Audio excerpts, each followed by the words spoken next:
En general, cuando las sociedades viven experiencias traumáticas, aprenden.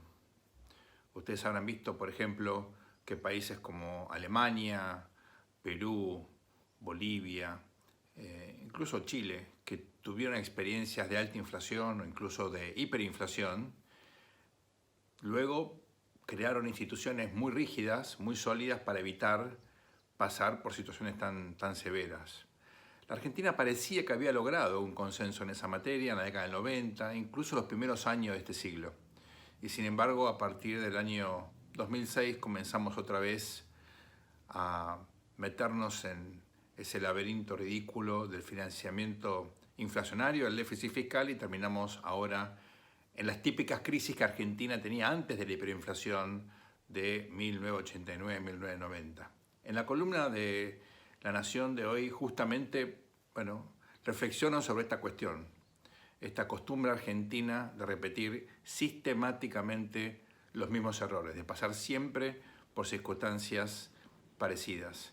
Ahora, lo raro es que ahora no solamente tenemos una típica crisis de balanza de pago, nos quedamos sin dólares, hay que poner cepo, restricciones, etc., sino que ni siquiera implementamos los planes que en la Argentina y en el mundo dieron resultado y evitaron una salida caótica. Frente a una crisis de estas características hay distintas alternativas.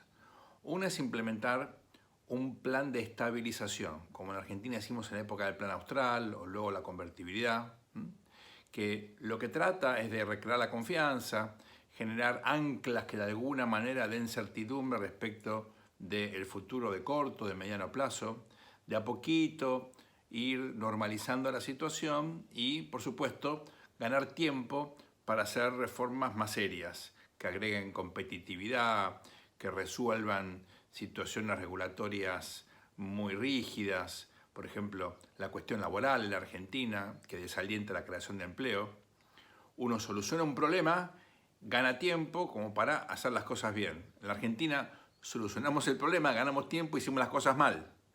Ni con el Plan Austral ni con la convertibilidad realmente implementamos una agenda seria de transformaciones estructurales como para poner a la Argentina en órbita de un país abierto, globalizado, inserto inteligentemente en el mercado mundial, que no quiere decir abrir la economía de la noche a la mañana, pero tampoco cerrarla como está ahora, ¿verdad? Entonces, esa es la forma inteligente de enfrentar la actual crisis. La forma absurda es negar la situación o dejar que el mercado ajuste de forma caótica. Es lo que hizo la Argentina en el año 75 con el famoso Rodrigazo. Es lo que lamentablemente hicimos con la hiperinflación del 89. Después la Austral, ¿se acuerdan? Miró el Plan Primavera, que finalmente terminó implosionando, entre otras cosas, por la falta de dólares. Antes tuvimos el ataque a la tablada, la crisis energética del verano ese del 89. Era obvio que el candidato radical Angelos no iba a ganar las elecciones y Menem generaba miedo. No fue el Menem, digamos, el Menem pragmático, fue el Menem de la revolución productiva, el salariazo.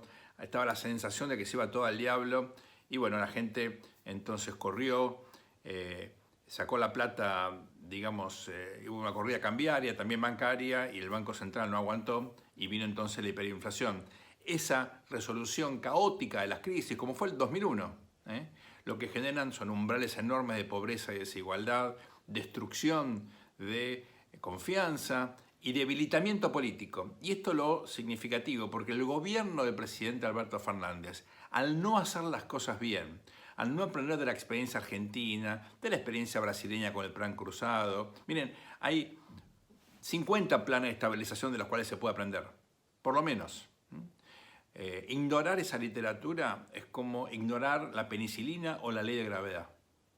El gobierno del presidente Fernández lo que hace es, hacer como si con medidas puntuales, micros, homeopáticas, puede resolver una cuestión enorme, una crisis de credibilidad que ya lleva más de 2 años y medio y de la cual él ahora se volvió el principal protagonista, sobre todo por la oportunidad perdida luego de la reestructuración de la deuda, que hace poquito hicimos. Fíjense que los bonos están de vuelta a precio de remate, lo cual implica que la Argentina es vista como un país que va a volver a defaultear, aunque no tiene vencimientos en el corto plazo. Es totalmente absurdo. Entonces, el riesgo que corre el presidente Fernández, naturalmente, es el de, y lo digo con preocupación, es el de arruinar la marca frente de todos, es el incluso debilitar el peronismo. ¿Por qué esto es tan importante? Bueno, porque el tejido partidario es un acervo institucional, no es que sean tan buenos, los partidos no son buenos, pero sin partido estamos peor, porque los agujeros que generan las crisis de gobernabilidad la llenan los Fujimori, la llenan los Chávez, la llenan líderes autoritarios, y ese es el riesgo que tiene hoy la Argentina. Por eso no hay que tomar esto a la ligera. Los minutos, los segundos, las horas que tenemos por delante son cruciales. Claramente la estrategia hasta ahora ha fracasado. Es hora de entender, con sentido de la responsabilidad, que el país se juega muchísimo en los próximos, insisto, horas, días, semanas, para evitar que un ajuste caótico nos ponga en una situación aún más compleja.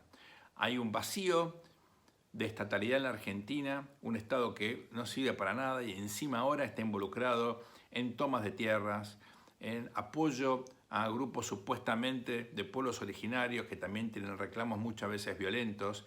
Hay una desaparición del orden público por un Estado que se convirtió, curiosamente, en una fuente que alimenta los conflictos. Esto también es muy preocupante. Entonces, ya la economía en sí misma está muy mal. El sistema político está como paciente, parsimonioso, se toma su tiempo. No hay tiempo que perder.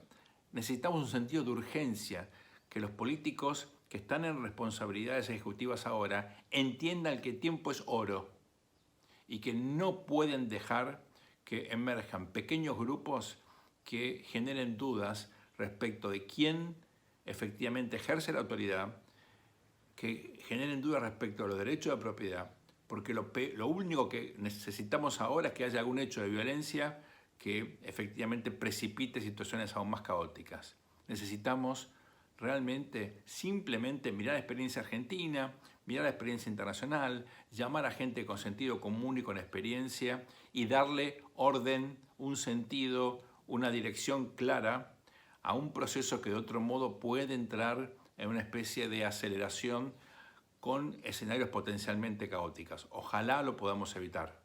Esa es la nota en la columna que hoy publiqué en el Diario de la Nación. Espero que les interese. Muchas gracias.